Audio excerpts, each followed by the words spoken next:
Boa noite, queridos. Vamos passar ao momento, então, da exposição da palavra do Senhor. Abra sua Bíblia em Atos dos Apóstolos, capítulo 18. Hoje vamos finalizar a segunda viagem missionária de Paulo. Atos 18, verso 18 a 28. Atos 18, a partir do versículo 18 até o fim do capítulo. Acompanhe com atenção a leitura da palavra de Deus que eu farei deste trecho do livro de Atos, a partir do versículo 18. Acompanhe na sua Bíblia, a palavra de Deus que diz assim: Mas Paulo, havendo permanecido ali ainda muitos dias, por fim, despedindo-se dos irmãos, navegou para a Síria, levando em sua companhia Priscila e Áquila, depois de ter raspado a cabeça em Cencreia, porque tomara voto.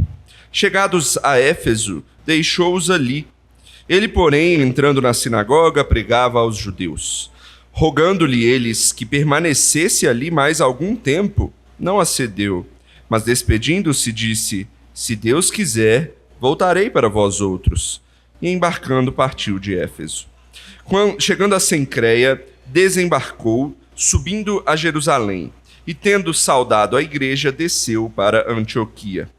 Havendo passado ali algum tempo, saiu atravessando sucessivamente a região da Galácia e Frígia, confirmando todos os discípulos.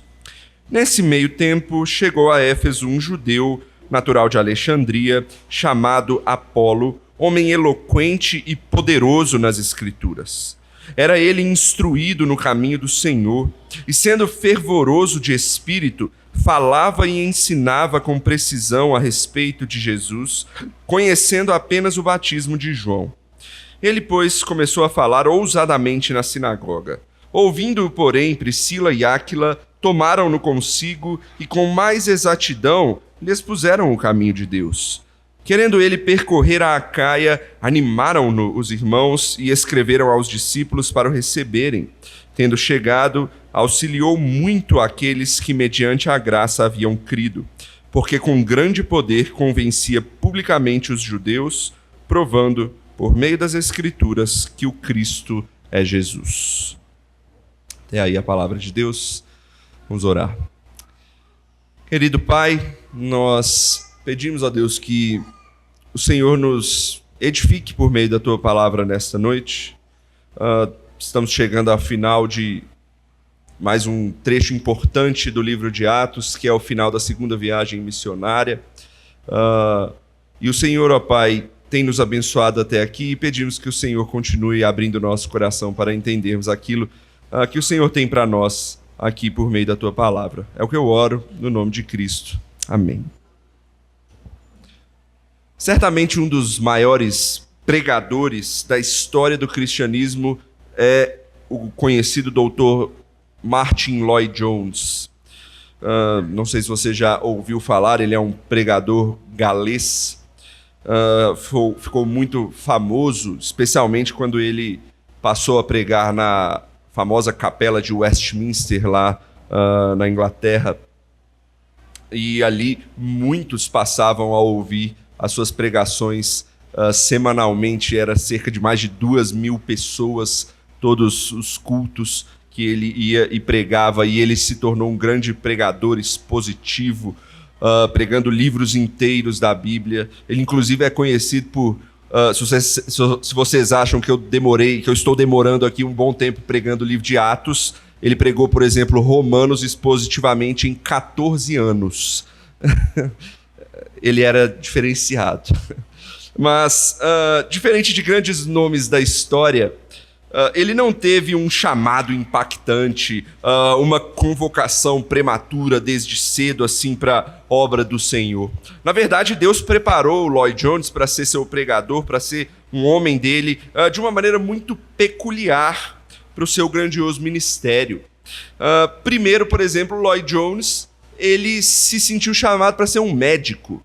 E ele estudou, se tornou um grande médico, inclusive, um excelente aluno, cresceu, tão grande que ele se tornou médico que ele virou o chefe assistente do médico do rei da Inglaterra. E certamente era um dos mais respeitados da sua época. Mas aí Deus veio e, digamos, cutucou o coração dele. Enquanto ele cuidava dos enfermos, ele percebeu a enfermidade incurável do pecado que atingia cada ser humano. É isso que escreve o biógrafo dele. Então, Lloyd Jones, o homem que se preparou anos para ser um grande médico, na verdade, Deus estava preparando ele esse tempo inteiro para outra coisa. Ele estava sendo preparado por Deus para ser um outro tipo de médico, um médico de almas. E com o tempo ele ficou com essa dúvida do que ele poderia fazer. Era Deus cutucando o coração dele e ele com aquele trabalho lucrativo em que ele era bom. E o que fazer? Abandonar a carreira de medicina e se tornar um pregador? Então, a partir do momento em que isso começou a fazer diferença no coração dele, ele ficou 2 anos lutando com esse dilema. Muitos amigos diziam para ele: cara, não deixa a medicina, você é bom nisso. Você pode ajudar as pessoas tanto fisicamente quanto espiritualmente como médico. Você pode fazer as duas coisas. Mas mesmo assim, aquela dúvida agonizava ele e ele tomou sua decisão e deixou a medicina para pregar o evangelho. Ele explicou o que fez com que ele decidisse isso. E eu vou pedir para vocês esperarem que no final eu conto aquilo que ele falou, que ele escreveu, do porquê ele de fato se sentiu necessariamente movido a sair da medicina e ir para a pregação do evangelho. E hoje a gente está diante de um texto que parece que é um texto de passagem das Escrituras, né? Paulo está simplesmente mudando de um lugar para outro, depois aparece um outro personagem chamado Apolo, e aqui a gente vai ver esses homens servindo ao Senhor em meio aos seus preparativos, se preparando para planejar o futuro, Paulo se preparando para uma próxima viagem, mas também ambos, tanto Paulo quanto Apolo, que é apresentado, sendo preparados por Deus para o que a igreja precisa. Tal como Lloyd Jones, que realizou os preparativos da sua vida para ser um grande médico, mas no fim das contas, era Deus quem estava o preparando para aquilo que o próprio Deus queria que ele fizesse. E o texto de hoje vai mostrar que, tal como Lloyd Jones teve sabedoria para decidir, vinda de Deus, aquilo que era o que Deus queria que ele fizesse, nós também temos que aprender a nos preparar, mas também a aceitar e reconhecer quando Deus nos prepara para aquilo que ele deseja para nós, para a honra e glória dele. Então, o que a gente vai ver hoje, em resumo, é isso aqui. Como servos de Deus, a gente deve buscar sabedoria no preparo, no nosso preparo para servir a Deus, mas também sabedoria para reconhecer e aceitar quando Deus nos prepara para a sua obra.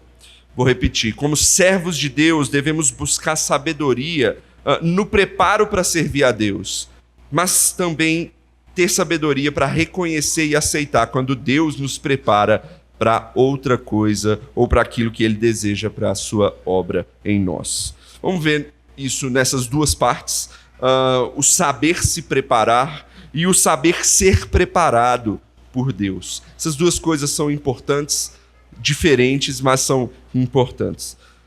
E hoje eu vou fazer um pouco diferente do que eu normalmente faço. Eu vou primeiro explicar toda a história do texto e vou fazer as aplicações com esses 2 pontos depois da explicação. Porque quando eu estava montando, eu achei um pouco maçante eu ficar parando o tempo inteiro em cada evento, que o texto tem vários pequenos eventos, para mostrar o que acontece a respeito desses preparativos. Então eu vou explicar todo o texto e depois eu trago as aplicações a partir desses 2 pontos, do saber se preparar e do saber ser preparado por Deus. Então vamos começar vendo a parte de Paulo do texto. Olha o verso 18 mais uma vez.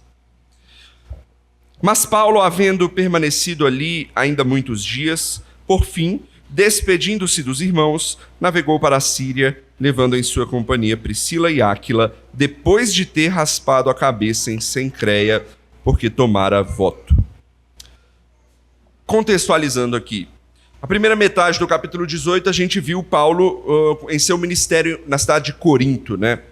A gente viu ali que os judeus o rejeitaram, como a maioria das vezes, apesar dele ter alguns frutos dentre eles, mas a perseguição foi crescendo e Paulo foi querendo sair de Corinto, mas Deus lhe traz uma visão, o encorajando a permanecer ali. E foi um encorajamento grande, o encorajamento de Deus para Paulo foi: Paulo, pode ficar aí, prega, porque você vai pregar livremente, porque nenhum mal vai te acontecer aí nessa cidade. E isso ocorre exatamente como Deus fala, porque o procônsul da cidade, que é como se fosse o juiz ali da cidade, ele simplesmente acaba ou cessa a perseguição dos judeus, rejeitando totalmente a acusação que eles estavam fazendo contra Paulo, sem Paulo precisar falar uma palavra sequer para se defender. O texto diz que quando Paulo foi começar a sua defesa, o próprio juiz já se levantou e falou: essa acusação de vocês aí não serve para nada, não sou eu que tenho que julgar, vocês que se virem aí. E ele então deu liberdade para Paulo pregar o evangelho em Corinto. Então o texto diz que Paulo fica 1 ano e meio na cidade de Corinto pregando o evangelho. No verso 18 aqui, agora onde inicia o nosso texto, fala que Paulo permanece mais algum tempo ali, né? Percebendo o cuidado soberano de Deus, se sentindo encorajado a continuar ali, a pregar, a cuidar daquela igreja. Mas finalmente o tempo passa, 1 ano e meio ali é um tempo considerável, né? E ele decide sair e seguir viagem. E ele sai com um plano, o texto diz para nós, de ir lá para a Síria. O que tem na Síria? Síria é onde fica a cidade base de Paulo, né? Antioquia da Síria. A igreja de Antioquia da Síria é a igreja que sempre envia Paulo, né? Enviou para a primeira viagem, enviou para a segunda viagem, e Paulo sempre retorna para lá ao fim das suas viagens para prestar relatório, porque é a igreja dele, é a igreja que o envia, é a igreja que começa com o seu sustento inicial nas suas viagens, né? Então, Paulo decide partir, ir para a Síria, e ele leva consigo Priscila e Áquila para essa viagem. Aqui já vem uma primeira pergunta para nós no texto, né? Por que Paulo decidiu sair de Corinto? Certamente ele tinha que sair em algum momento, né? Ele não ia ficar a vida inteira em Corinto, né? Ele era um pregador itinerante, um missionário. Alguma hora ele tinha que sair de lá. Mas a pergunta é, o que motivou Paulo a sair de Corinto naquele momento? Tem 2 explicações para nós aqui, diferentes uma da outra, mas que no final eu vou mostrar que a aplicação ela é a mesma para as duas. A primeira é que Paulo pode ter finalmente se sentido confortável a sair, porque ele viu que a igreja já estava podendo se sustentar sozinha. Já tinha líderes ali que poderiam encabeçar a igreja sem ele ali naquela igreja. Você deve se lembrar, por exemplo, de alguns dos convertidos dessa igreja. Um foi Crispo. Quem era Crispo? Crispo, o texto ali nos versículos anteriores desse capítulo mostra para nós que ele era um antigo líder da sinagoga. Então ele era apto para liderar e ele tinha conhecimento bíblico. Ele era um antigo líder da sinagoga. Além disso, a Bíblia fala lá em 1 Coríntios 1 que Paulo escreve a carta de 1 Coríntios junto com um tal de Sóstenes. E Sóstenes provavelmente é o líder seguinte da sinagoga judaica lá em Corinto. É o que mostra pra gente o versículo 17 aí do capítulo 18, né? E esse Sóstenes, que é o novo líder da sinagoga depois de Crispo, provavelmente também se converteu ao evangelho. Então é mais um líder e mais um homem com conhecimento bíblico. Então tinha pessoas aptas, e o que Paulo fez nesse tempo foi prepará-las para liderar, para quando ele precisasse sair. E então, quando ele se sentiu confortável, viu que elas eram capazes, ele então deixa Corinto e segue viagem. Mas há uma segunda explicação que muitas pessoas preferem utilizar, porque como o relato da saída aí de Paulo é bem seco, Paulo se despediu do povo e seguiu viagem. E devido aos vários problemas que a gente vê na primeira carta de Corinto, a igreja tinha um monte de problema. Tem muita gente que acredita que Paulo saiu de lá porque ele teve, na verdade, foi vários atritos. Foi começar a situação começou a ficar difícil entre ele e a liderança da igreja ali em Corinto. E então ele resolve sair de lá por causa disso. Inclusive, essa semana mesmo, um amigo meu postou um texto no Instagram, ele é pastor, né? E ele falou de motivos pelos quais um pastor deveria começar a pensar na saída da sua igreja. E uma das coisas que ele colocou foi justamente essa, né? Quando a relação entre o pastor e a liderança está abalada, está tendo atrito demais, o pastor tem que começar a esse movimento de troca, de ser substituído por outro e ir para outro lugar. Se esse foi o caso aqui, então, por esse motivo, Paulo deixa Corinto e segue viagem. Não sabemos qual é das duas coisas, provavelmente uma delas. E Paulo, então, segue viagem. Em seguida, o texto diz algo que causa estranheza aí para a gente, né? Diz, no final do versículo 18, diz que Paulo, ao sair de Corinto, quando ele vai para Cencreia, ali em Cencreia, ele raspa o cabelo porque ele havia feito voto. Que voto é esse? Qual a necessidade de fazer um voto? Paulo podia fazer um voto? Um cristão pode fazer voto? Qual a motivação para isso? Está vendo que muitas perguntas surgem aqui, né? Só por causa de uma frasezinha que Lucas coloca. Paulo raspou a cabeça porque ele tinha feito voto. Só isso que Lucas fala e surge um monte de pergunta para a gente aqui. Vamos tentar explicar isso. Primeiro, por falar da questão do cabelo, muita gente acha que se refere a um voto conhecido no Antigo Testamento, chamado voto do Nazireu. Lembra de Sansão? Sansão tinha um cabelão. Lembra dele? Ele tinha feito esse voto, o voto do Nazireu, né? Por quê? Porque durante esse voto, você deixa o cabelo crescer, você não corta ele de jeito nenhum.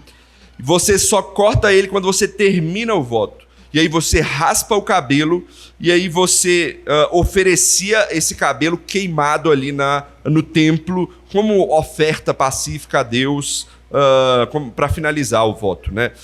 Então, como o texto fala que Paulo raspou a cabeça, dá a entender que ele está falando desse voto aí do Nazireu, né? Mas tem um problema. O voto do Nazireu era um voto difícil de seguir. Era um voto cheio de rituais de purificação. E Paulo, ele não está em Israel.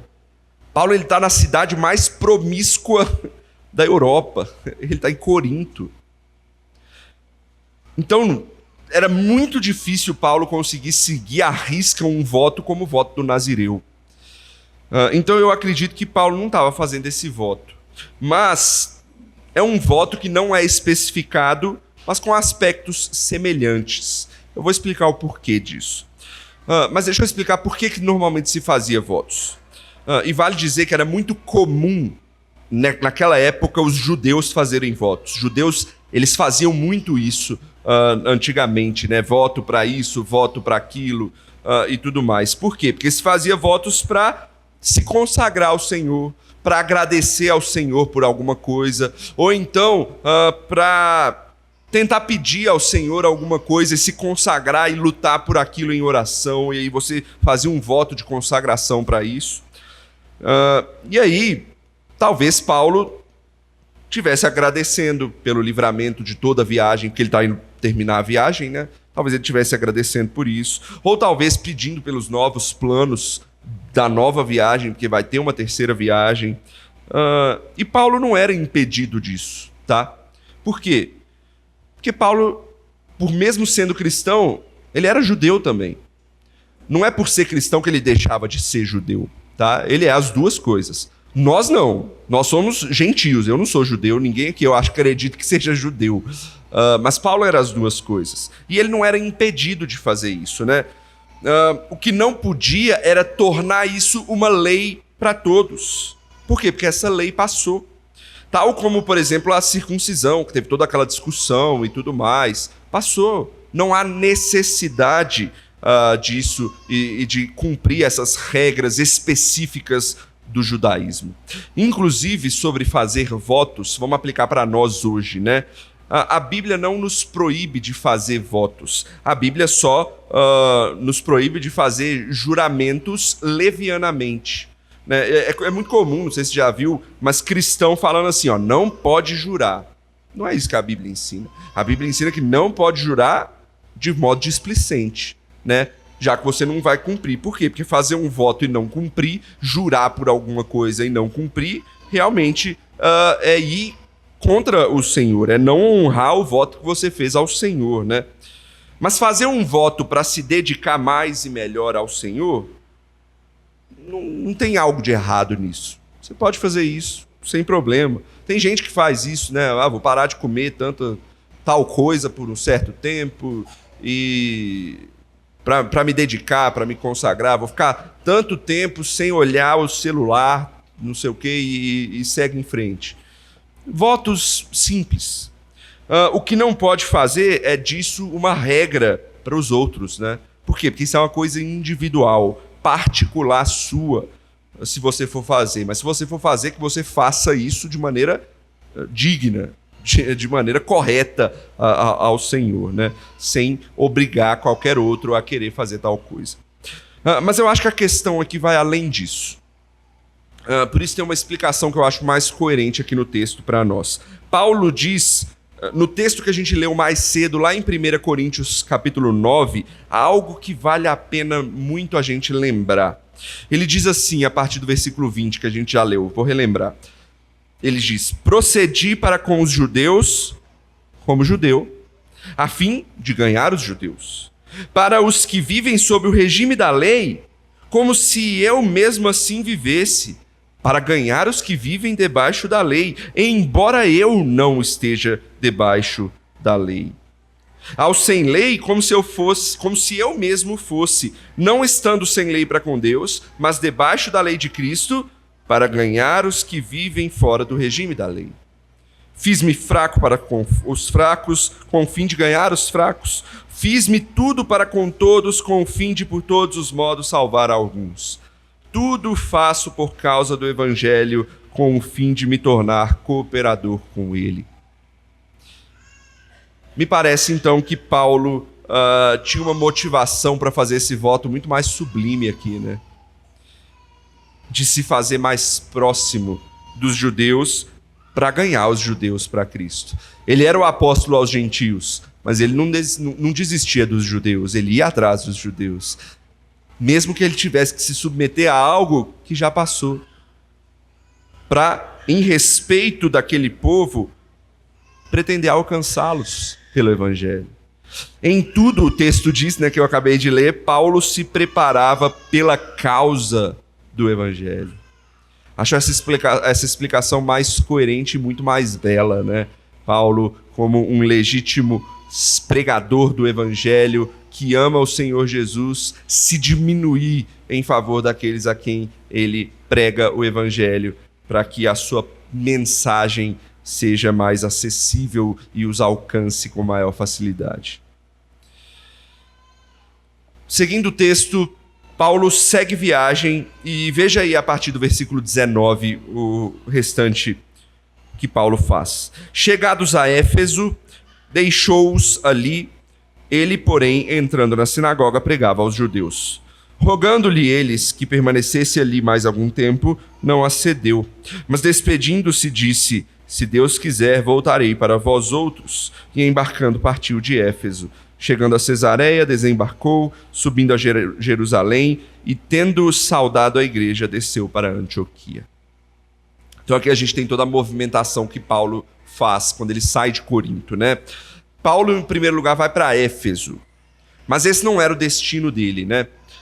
Não ainda. A gente vai ver semana que vem, se Deus permitir, que Éfeso é a primeira cidade efetiva onde ele vai ficar para pregar o evangelho na sua terceira viagem missionária. Então agora a ida para Éfeso é como se fosse só uma escala que ele está fazendo, né, para onde ele quer ir de fato. E ele parou em Éfeso por alguns motivos muito importantes para nós. Primeiro, porque devia ser o destino de Priscila e Áquila. Lembra que Priscila e Áquila foram com ele? Então provavelmente Priscila e Áquila foram para Éfeso se instalar ali. Eles estavam em Corinto, agora foram para Éfeso, e provavelmente eles iam começar o seu trabalho de fazer tendas ali naquela região, naquela cidade, e se estabelecer ali. Mas será que era só para trabalho? Certamente que não. Lembremos que Priscila e Áquila, eles eram cooperadores de Paulo no ministério também. E eles iriam não só iniciar um trabalho secular ali, né, de fazer tendas, mas certamente eles queriam era se estabelecer ali na cidade. Para quê? Para que quando Paulo fizesse a sua viagem de volta, ele já tivesse aonde se estabelecer, aonde ficar, aonde tirar sustento. Então aquele casal foi para aquela cidade para fazer os preparativos iniciais para a próxima viagem de Paulo. Então Paulo já está preparando o caminho para a sua próxima viagem. E isso fica mais claro quando a gente vê que ele vai para a sinagoga ali em Éfeso. Ele fica poucos dias ali. Ele sabe que ele não vai poder manter a sua pregação ali em Éfeso. Mas por que ele vai para a sinagoga mesmo assim? Porque ele quer já ter uma noção de como é o local, de quem está ali, de como eles vão o ouvir naquela cidade. Então ele vai para a sinagoga e prega o evangelho para quando ele voltasse para Éfeso posteriormente, ele tivesse mais preparado. E parece que a pregação dele é tão efetiva que as pessoas viram para ele e falam: Paulo, fica. Não vai embora não, fica aqui com a gente, né? É o que eles pedem para Paulo. Mas Paulo não acedeu, diz o texto, né? Ele rejeitou ficar ali na cidade de Éfeso.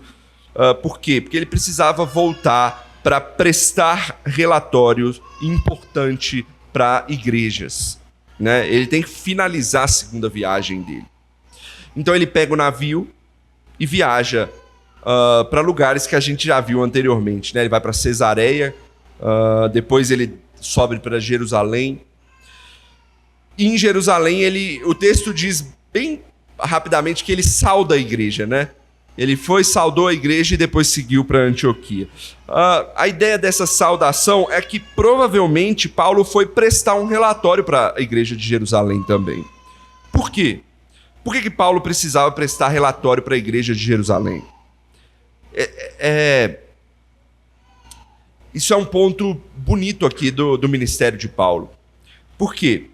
Paulo ele não é ligado oficialmente à igreja de Jerusalém. A igreja que envia ele é a igreja de Antioquia, como eu disse. Mas a igreja de Jerusalém é a primeira. A igreja de Jerusalém é a igreja dos apóstolos. São os líderes. Então, Paulo ele não perde de vista a unidade da igreja, ainda que sejam igrejas de regiões distintas, né? Então, todo fim de viagem missionária de Paulo, ele passa em Jerusalém. Ele presta relatório aos líderes em Jerusalém, para que eles soubessem o que estava acontecendo ao redor do mundo, nas várias igrejas que Paulo está plantando. Ele faz isso em honra aos líderes ali, aos pastores, aos apóstolos em Jerusalém, porque ele considerava eles seus líderes. Olha que beleza como essa parte nos mostra como a igreja é uma só, mesmo em regiões tão distantes umas das outras. Eles são irmãos, eles têm que saber o que está acontecendo. Nós somos um povo, ainda que de culturas e contextos diferentes. E Paulo passa em Jerusalém para relatar o que estava acontecendo ao longo das suas viagens. Depois, então, ele segue para Antioquia, e aí, então, ele faz o relatório formal dele à igreja que o enviou, né? Deve ter falado ali com os irmãos os frutos da viagem, aquilo que Deus concedeu a ele, as lutas que ele teve. E assim, eu já falei isso anteriormente, né? Ele fortalece a igreja, esse testemunho é importante para os irmãos, e não só para testemunhar, mas para encorajar os irmãos da igreja a continuar sustentando o trabalho missionário de Paulo, porque ele vai continuar trabalhando. Mas ele vai dar uma descansadinha.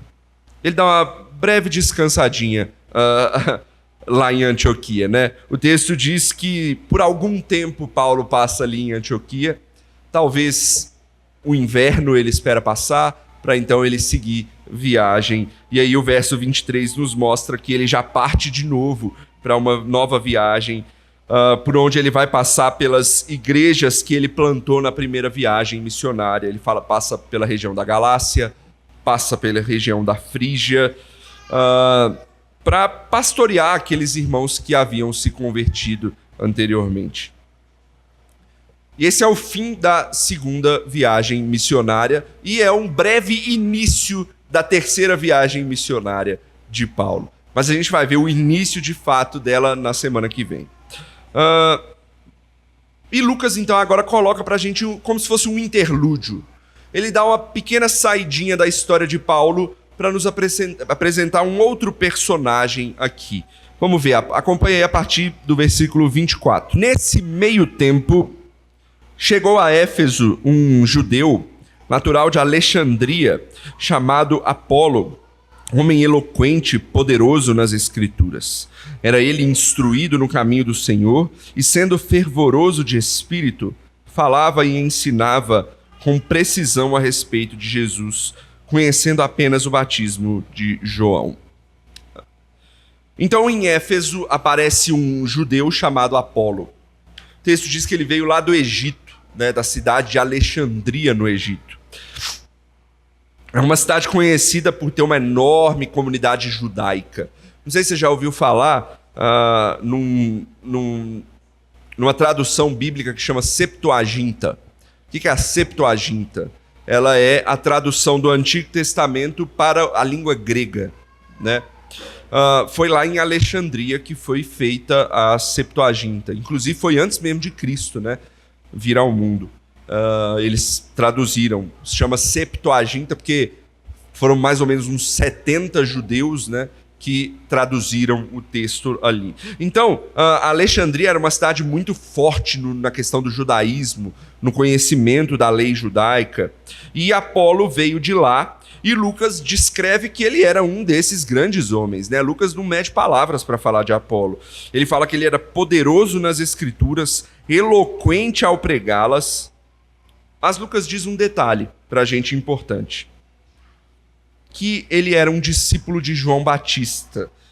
Ou seja, ele assumia que Jesus Cristo é o Messias. Ele pregava isso. Mas faltava algo na sua pregação, porque ele só conhecia o batismo de João.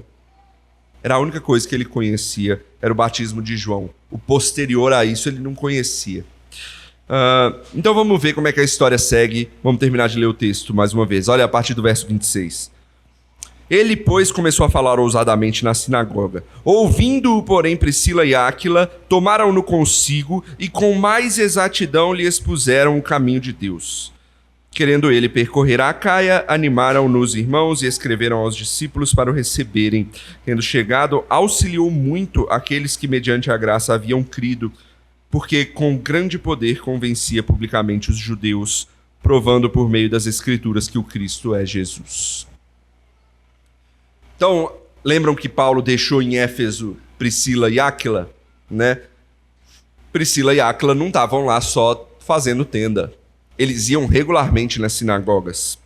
E eles notaram a participação de um rapaz que chegou lá, chamado Apolo, pregando, tentando convencer os judeus de que Cristo é Jesus, mas eles perceberam falhas na exposição, no discurso de Apolo. Então eles pegam o rapaz, levam com eles para instruir Apolo no caminho de Deus, né? Na explicação completa do evangelho, para que ele então pregasse o evangelho corretamente. Eles viram potencial em Apolo. A pergunta, talvez vocês tenham se feito aí, né? O que precisa ser completado na instrução dele? O que falta se você só sabe sobre o batismo de João? Essa é uma boa pergunta que a gente precisa responder aqui. Primeiro, se alguém só conhecia o batismo de João, significa que ele não conhecia o batismo de Cristo, né? Logo, essa pessoa desconhecia o verdadeiro símbolo que é o real perdão de pecados, que é o batismo com o Espírito Santo. E o que representa esse batismo com água, que é o lavar regenerador. Não pela água, mas pelo sangue de Cristo derramado na cruz do Calvário.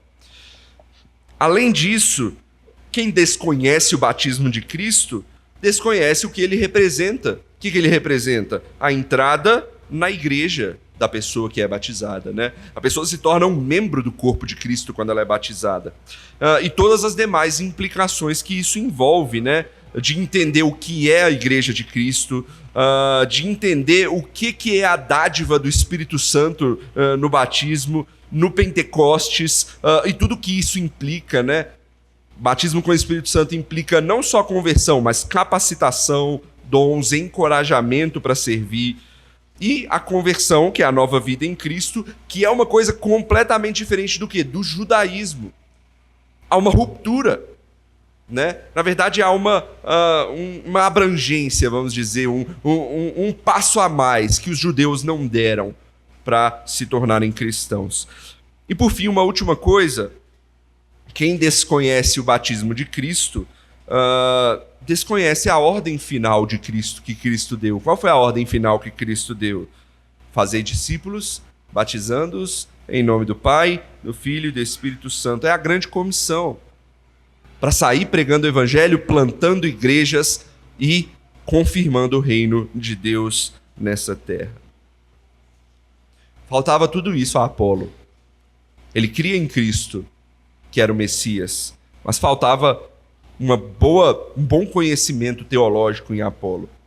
Ele tinha o desejo, a fé de compartilhar a palavra de Deus. E Deus manda Priscila e Áquila para prepará-lo, para instruí-lo, para ser um bom instrumento de Cristo na igreja. Tanto que a instrução, a gente vê aí no texto que foi dada a ele, incendiou ainda mais o coração dele, e ele quis ir lá para Acaia, né, que é para Corinto, para auxiliar aquela igreja. E os irmãos o recomendam. Ele vai para Corinto e ali ele fortalece a fé dos crentes da igreja e também convence muitos judeus de que Jesus é o Cristo. Esse é o nosso texto. Texto explicado. E aqui eu quero agora trazer várias aplicações para nós que vão remeter a esse preparo que a gente tem que ter como servo de Deus, mas também do preparo que o próprio Deus faz conosco para o nosso serviço na igreja. Em primeiro lugar, a gente tem que fazer nossa parte de preparar novos líderes, novos servos para a igreja de Cristo. E Deus, ele faz a parte dele, preparando as pessoas certas para cada ministério, para cada serviço na igreja. Veja, quando Paulo deixa Corinto, eu dei duas explicações para isso, né? Duas explicações para Paulo ter deixado Corinto. Não sabemos qual foi o motivo exato, mas ambas ensinam sobre esse assunto do preparo de Deus. Se Paulo se sentiu confortável em deixar Corinto, porque havia líderes ali formados, foi porque ele fez o preparo correto ali. Nós também temos que pensar nisso, na nossa vida de serviço ao Senhor. Você quer dar um próximo passo naquilo que você serve na igreja? Se prepare para isso, isso é importante. Ou se você precisa deixar certo serviço na igreja para ir para alguma outra coisa, prepare substitutos para isso, né? É triste muitas vezes ver igrejas sofrerem com saídas repentinas de pessoas que deixam um vácuo de trabalho sem ninguém para fazer, né? A gente sabe que Deus sempre levanta substitutos porque não há ninguém que é insubstituível na igreja.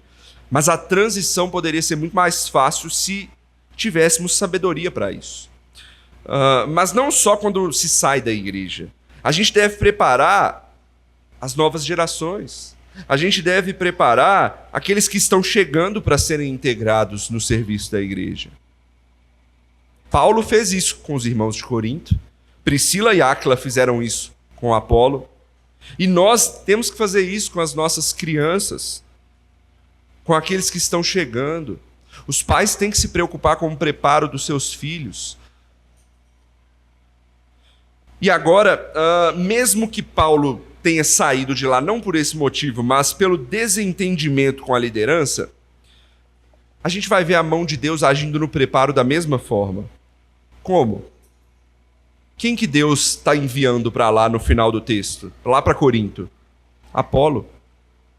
Então, Deus envia Priscila e Áquila para servir ali e fazer com que um homem providencial pudesse substituir Paulo em Corinto. E ali aparece Apolo. E o trabalho de Apolo em Corinto foi notável. Talvez você lembre de textos de Paulo mesmo falando na primeira carta aos Coríntios de Apolo. Por exemplo, um texto bastante famoso lá de 1 Coríntios é: eu plantei, Paulo falando. Quem regou? Apolo regou. Mas Deus deu o crescimento. Então Apolo fez um trabalho ali notável no meio daquela igreja. Deus sempre levanta homens para continuar o trabalho. Por isso eu repito, não há insubstituíveis na igreja de Cristo. Deus também prepara seu povo para servir nas situações em que a igreja se encontra. Segunda aplicação, temos de estar preparados para pregar o evangelho da melhor forma, enquanto Deus vai preparando as oportunidades para a igreja servir. Onde a gente vê isso? Primeiro, Paulo, quando ele fez o voto, ele estava agindo como judeu para alcançar os judeus. Quando ele ia para os gentios, ele fazia da mesma forma, sem imposição das regras judaicas, mas anunciando verdadeiramente o evangelho. Em amor, Paulo se submetia a quem precisasse para anunciar o evangelho. Por isso a gente vê Paulo sendo muito bem sucedido, tanto entre judeus quanto entre gentios, ainda que a perseguição acontecesse muitas vezes. Paulo também estava deixando tudo estrategicamente preparado para sua nova viagem para Éfeso. Priscila e Áquila estavam lá para organizar as coisas. Ele também já estava avaliando o local, indo para a sinagoga. E eu quero trazer isso para nós. Nós também somos chamados a servir ao Senhor com preparo. Não é aleatoriamente. Não é de forma desorganizada. Deus nos deu inteligência para fazer as coisas de forma organizada e produtiva. Se você trabalha com ensino na igreja, você não pode dar uma lidinha naquilo que você vai fazer. Você tem que estudar aquilo, você tem que estar preparado para anunciar aquilo que você vai ensinar. Seja para as crianças no berçário ou para os adultos na igreja. Se você trabalha com música na igreja, você tem que dar valor ao seu trabalho, aprendendo as músicas, estudando a elas, como canta, como toca da maneira correta. Dê valor ao trabalho que Deus te confiou. Fazer de qualquer jeito é pecado. Não é a forma como Deus nos manda fazer. Honre ao Senhor naquilo que Ele te confiou a fazer. Esteja preparado para servi-lo. Isso também se vê em Priscila e Áquila aqui, ao verem Apolo na sinagoga. Eles reconhecem o potencial daquele rapaz. Faltava instrução a ele. E eles chegaram até ele para instruir a ele, né? Mas veja, Apolo ele devia então ser um rapaz formidável, né? Lucas vira para a gente e fala que ele tinha muito conhecimento da palavra. Não deveria ser fácil convencê-lo de que ele estava faltando algo ao entendimento dele, né? Mas Priscila e Áquila estavam preparados para isso. Eles não perderam a oportunidade de ir até lá, instruir aquele que era um potencial grande instrumento do Senhor para servir no Evangelho. Inclusive, uma aplicação importante aqui às mulheres.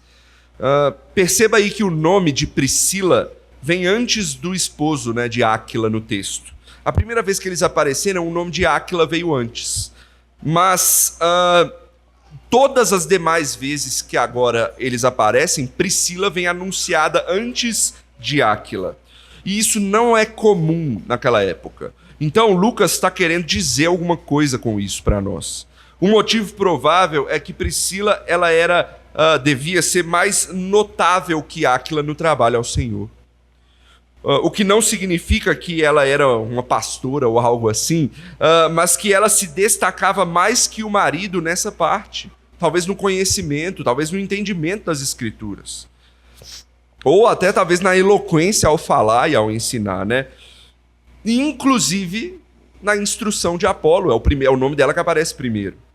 Portanto, mulheres, teologia, ensinamento bíblico, não é coisa só de homem, não.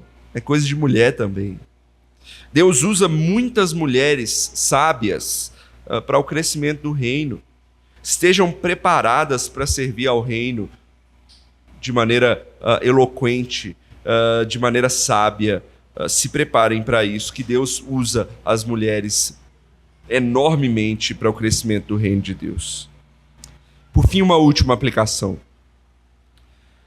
Nós temos que estar preparados para ser instruídos e usados por Deus aonde Ele quer nos levar. Nós não somos autossuficientes. A vida aqui na Terra é uma constante preparação. E a gente tem que ser humilde para reconhecer e continuar melhorando e crescendo para a glória de Deus. A gente vê isso aqui em Apolo.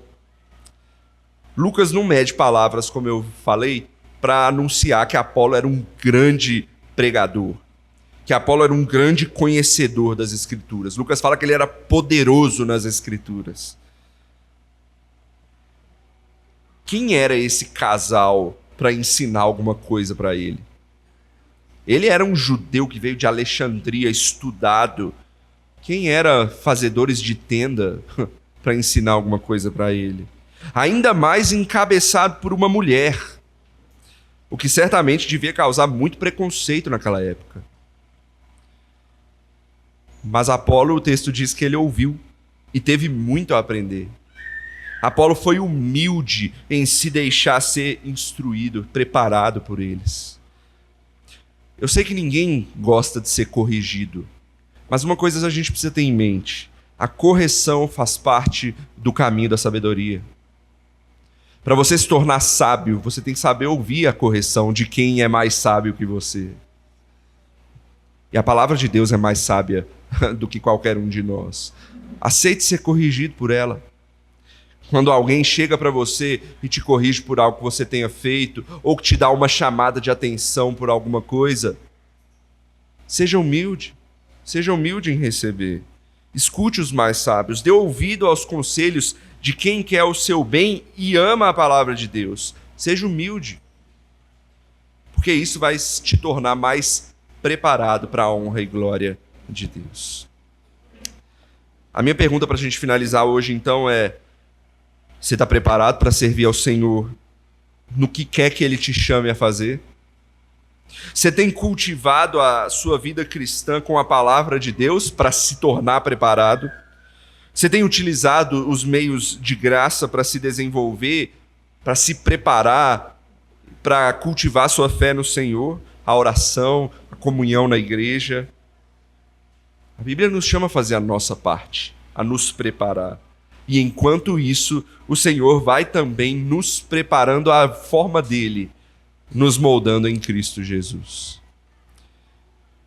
Lloyd Jones, como eu disse que eu ia voltar, ele havia se preparado na escolha dele, naquilo que ele pretendia em ser um grande médico. E ele estava seguindo essa carreira. Mas Deus estava preparando ele para outra coisa. E o que fez ele decidir pelo ministério e deixar a medicina? Ele disse assim: se vocês conhecessem mais sobre a obra de um médico, vocês entenderiam. Gastamos a maior parte do nosso tempo tornando as pessoas saudáveis, mas para que elas retornem aos seus pecados. Eu vi homens em seu leito de enfermidade, lhes falava para eles sobre a sua alma imortal, e eles prometiam grandes coisas para mim. Mas depois, quando eles melhoravam, eles voltavam aos seus velhos pecados. Vi que eu estava ajudando estes homens a pecar e decidi que não faria mais isso. Eu quero curar almas. Se um homem tem uma doença física, mas a sua alma está bem, em última análise ele está bem.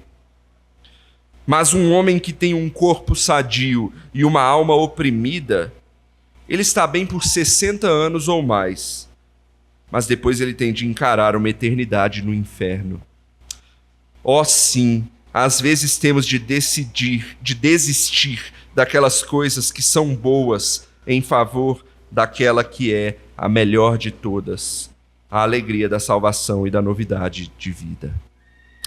Eu perguntei se você estava preparado, mas eu vou mudar a pergunta. Para o que você tem se preparado?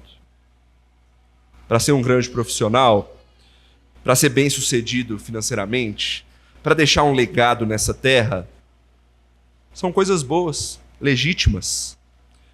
Mas se você coloca essas coisas à frente do caminho que Cristo nos ensina na cruz, nada disso valerá de nada. A gente se preocupa em se preparar para tudo nessa terra. A nossa roupa, a nossa comida, o nosso trabalho, as nossas viagens. Mas será que temos em mente o que Jesus nos ensinou?